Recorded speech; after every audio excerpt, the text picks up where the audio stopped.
अस्सलाम वालेकुम जी, कैसे हैं आप सब? I hope you all are doing well. This is Adil Abbasi, financial market analyst and commodities trader. Hopefully आप लोगों का लास्ट ईयर वीक हमारा गुजरा है, अच्छा रहा होगा और आपकी जो ट्रेड्स हैं वो आपने ज़्यादातर ट्रेड्स जो है वो सेल की तरफ ही प्लान की होंगी गोल्ड के अंदर।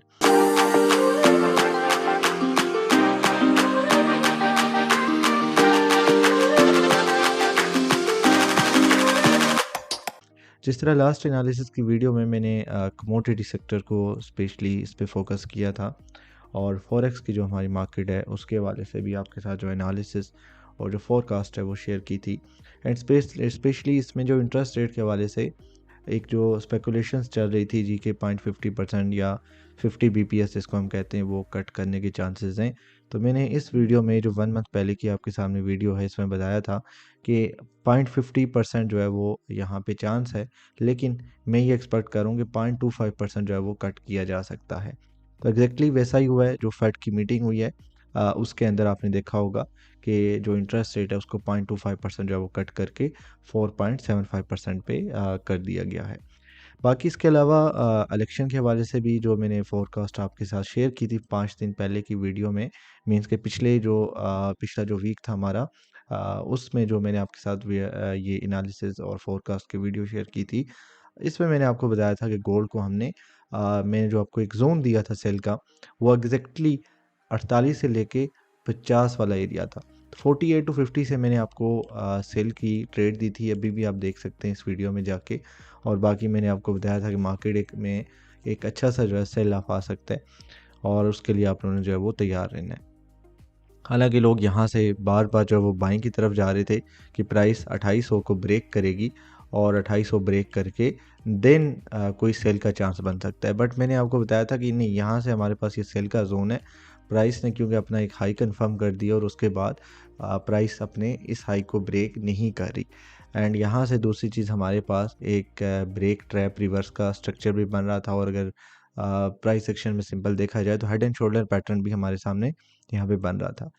डेली के अंदर देखा जाए तो गोल्ड ने अगर जस्ट ये वाला मूव हम देखें तो यहाँ से कितने पिप्स का मूव है, जस्ट अ सेकेंड। अगर मैं ये वाला मूव देखूँ 51 से लेके या 50 से लेके, तो ये तकरीबन तकरीबन 1069 पिप्स का मूव आया है जो कि सेल साइड पे। और एक तो इस पे इलेक्शन का भी जो है वो इम्पैक्ट पड़ा है। जैसा कि आपको पता है, मैंने यही चीज़ आपको एज इट इज़ बताई थी लास्ट वीडियो में कि अगर रिपब्लिकन जो है वो पावर में आ जाते हैं तो आप एक तो ये जो वार की सिचुएशन है इसमें थोड़ा सा पाउस देखेंगे और एक पीस की तरफ चीज़ें जो है वो जा सकती हैं और उस वजह से जो कमोडिटी सेक्टर है उसके अंदर आप एक करेक्शन देखेंगे और करेक्शन के बाद जो है फिर हम आगे जो है वो एक टेक्निकल मूव एक्सपेक्ट कर सकते हैं यहाँ से 2600 वाले एरिया से या 2560 या 2540 वाला जो ये जोन है, मार्केट ये एरिया टेस्ट करके रिट्रेसमेंट कंप्लीट करके फिर ऊपर जा सकती है।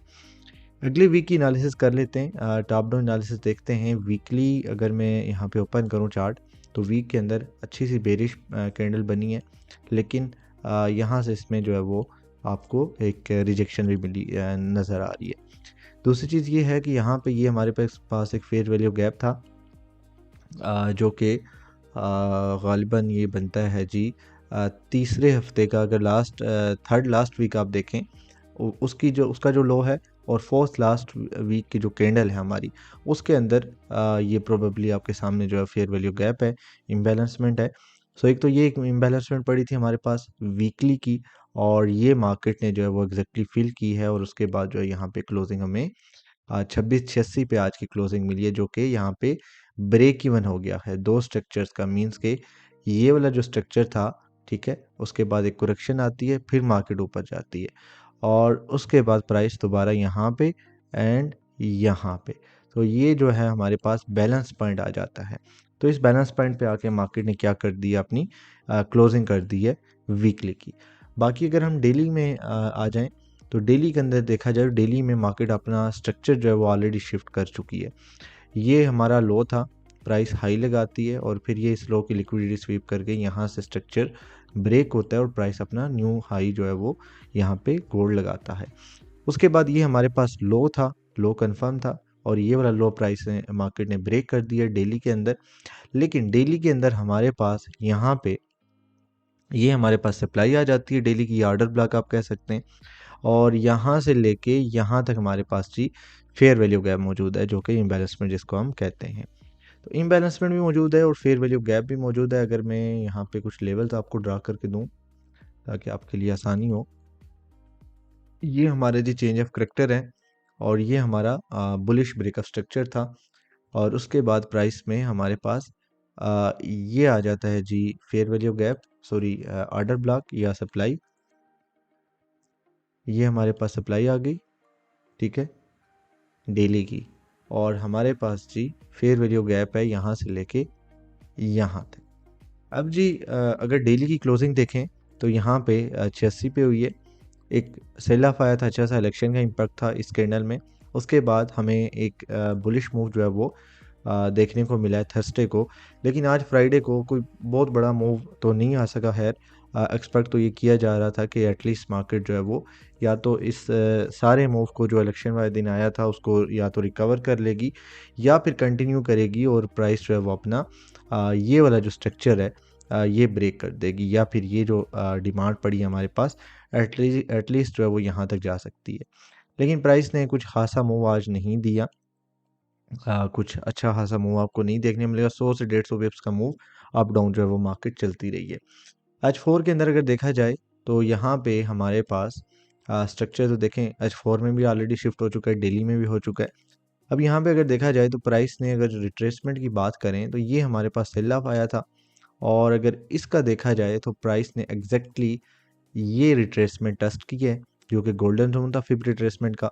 और इस रिट्रेसमेंट को टेस्ट करने के बाद प्राइस नीचे आई है, दोबारा इसी को रीटेस्ट किया, इसी जोन को, इस जोन के लो को, और फिर जो है वो कंटिन्यू किया है और यहाँ पर प्राइस ने जो है वो क्लोजिंग दे दी है। अब H4 के अंदर भी हमारे सामने जो है वो सेल का ही मार्केट जो है वो स्ट्रक्चर बना रही है। H1 में अगर जाएं हम और H4 में मजीद भी कोई चीज़ देख लेते हैं। H4 में देखें यहाँ पे एक फेयर वैल्यू गैप था हमारे पास जो कि इन्वर्स हो गया था, ठीक है। ये वाला फेयर वैल्यू गैप है, ठीक है, ये इन्वर्स हुआ है। लेकिन फिर प्राइस जो है वो इसी के अंदर है इस टाइम, अगर फेयर वैल्यू गैप की बात की जाए। लेकिन अगर हम रिट्रेसमेंट की बात करते हैं तो वो हमारे सामने ये जो स्ट्रक्चर है, ये वाला हाई लेते हैं और ये वाला लो लेते हैं, तो ये एग्जैक्टली मार्केट अपनी जो गोल्डन जोन है फिफ्थ रिट्रेसमेंट का, वो कंप्लीट करने के बाद यहाँ से एक कंटिन्यूशन पैटर्न जो है वो बना रही है। मज़ीद अगर हम इसको H1 में शिफ्ट करें और यहाँ पे ये फेयर वैल्यू गैप में डिलीट कर लेता हूँ, और यहाँ पे आज के दिन आपने जिस तरह मैंने पीछे आपको बताया कि डेली के अंदर कि प्राइस रेंज में ही रही है, तो 100-150 पिप्स का मूव अप डाउन जो है वो देती रही है। यहाँ से प्राइस कुछ यहाँ पे कहीं क्लोजिंग दी थी, उसके बाद कंटिन्यू किया प्राइस ने और फिर यहाँ से ऊपर गई है और फिर जो है वो यहाँ पर ही मूवमेंट जो है वो करती रही है। तो ये एक रेंज में ही रही है। तो H1 के अंदर देखा जाए तो प्राइस ने एक रेंज बना रखी है, जिसके अंदर हमें अगर ट्रेंड लाइन हम यहाँ पे एक ड्रा करें, लाइन चार्ट पे मैं जाता हूँ और आपको एक ट्रेंड लाइन के थ्रू बताता हूँ। यहाँ से एक ट्रेंड लाइन हम ले सकते हैं, जिसमें अगर हम स्विंग हाइस देखें तो जस्ट ये वाले हम टेस्ट करते हैं। तो ये स्विंग हाइस यहाँ से गुजर रहे हैं। इसी तरह से अगर हम एक नीचे से ट्रेंड लाइन पकड़ते हैं तो लेट मी चेक कि यहाँ से कोई ट्रेंड लाइन बन रही है या नहीं बन रही। तो यहाँ से भी एक ट्रेंड लाइन बन सकती है, बट हमने देखना ये है कि क्या इस ट्रेंड लाइन की लिक्विडिटी स्वीप की है मार्केट ने या नहीं की। तो यहाँ से भी एक ट्रेंड लाइन जो है वो बन सकती है, लेकिन मेन चीज़ हमारा फोकस जो है वो लिक्विडिटी में होना चाहिए। अब लिक्विडिटी की बात की जाए तो ये मैं डिलीट कर देता हूँ, कुछ खासा इसकी जो है हमें रिस्पेक्ट जो है वो नहीं देखने को मिल रही।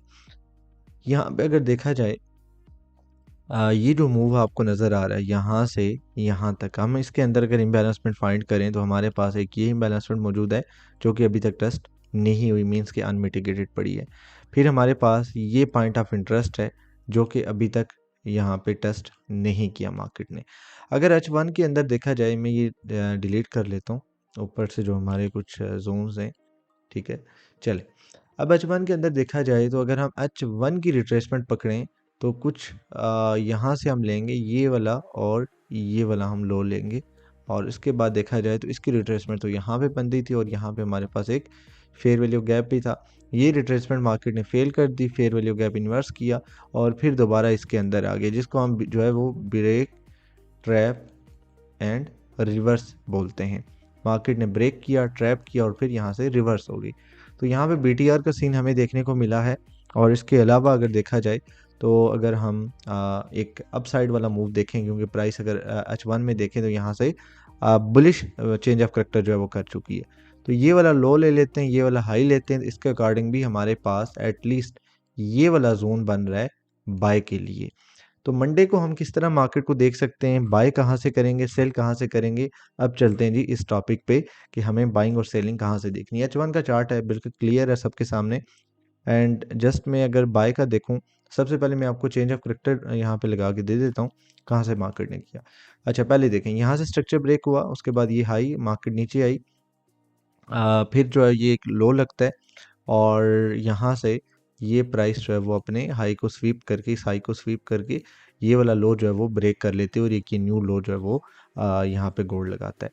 अब हमारे पास जो रिसेंट हाई था वो ये वाला है, ठीक है जी।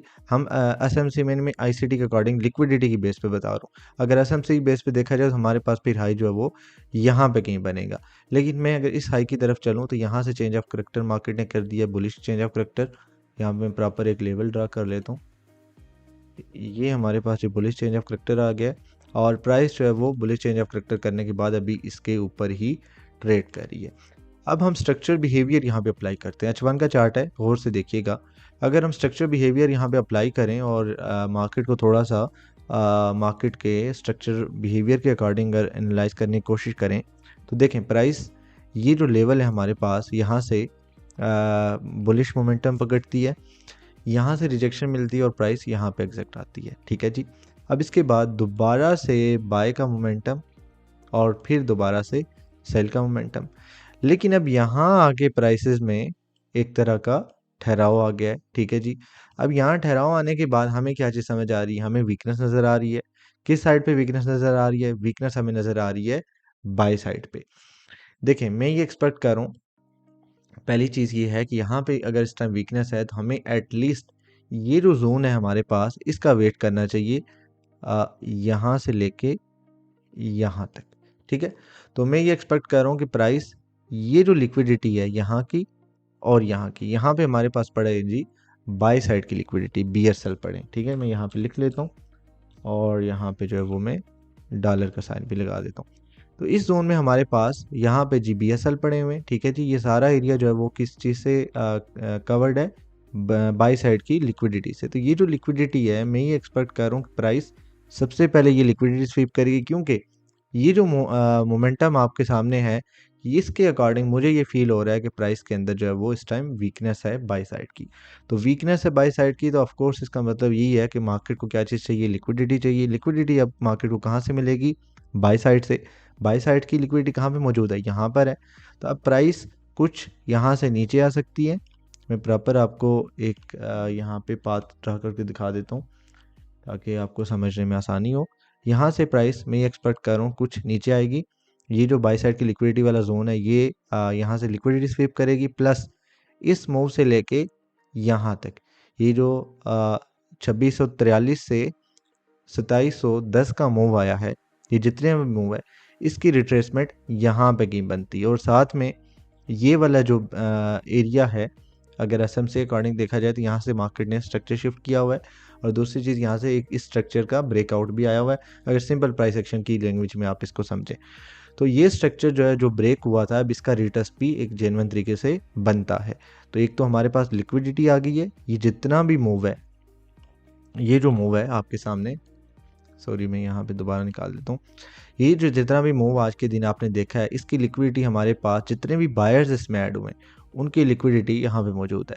और साथ में नीचे हमारे पास ये जो येलो बॉक्स आपको नज़र आ रहा है ये हमारे पास फिब रिट्रेसमेंट है। यहाँ से यहाँ तक जो मूव आया है इस मूव की रिट्रेसमेंट यहाँ पे बनती है, और ये स्ट्रक्चर ब्रेक हुआ है तो ऑफ कोर्स इस स्ट्रक्चर का एक जेन्युइन रिटर्स नेचुरल मूव के लिए लाजमी है। दूसरी चीज़, यहाँ से चेंज ऑफ करेक्टर हुआ है, सो एटलीस्ट मार्केट में इस चेंज ऑफ करेक्टर से नीचे जो फेयर वैल्यू गैप है, याद रखें इस चेंज ऑफ करेक्टर से नीचे जो फेयर वैल्यू गैप है जो कि हमारे पास यहाँ पे बन रहा है, और ये हमारे पास जी एक ऑर्डर ब्लॉक बन रहा है।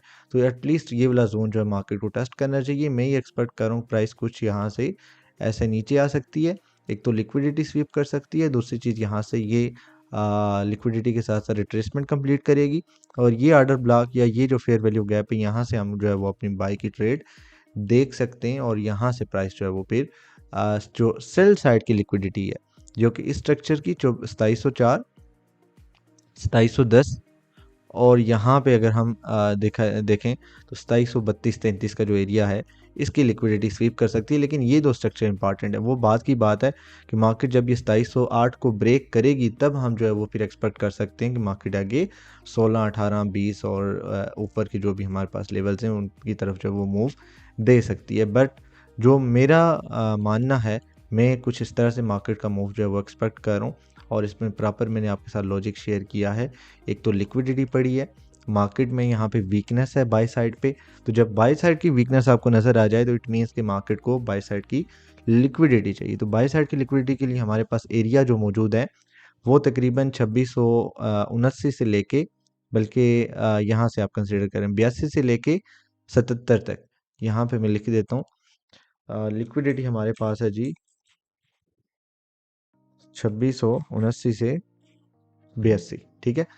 ये 79 से 82 तक हमारे पास जी लिक्विडिटी है। और ये हमारे पास जी फिब रिट्रेसमेंट है 73 से लेके 68। और यहाँ पर ही हमारे पास फेयर वैल्यू गैप है 73 से लेके तकरीबन 69 तक जो है वो हमारे पास फेयर वैल्यू गैप बन रहा है। और नीचे हमारे पास फिर ऑर्डर ब्लॉक भी आ जाता है जो कि इस चेंज ऑफ करेक्टर से पहले का है। तो ये जोन होगा हमारे लिए बाय का, जहाँ से हम एक लॉन्ग ट्रेड जो है वो प्लेस कर सकते हैं अपनी। और फिर यहाँ तक जो है वो हम अपना टीपी रख सकते हैं। और जो स्टॉप लॉस होगा हमारा वो कहाँ पे होगा वो मैं आपको बता देता हूँ।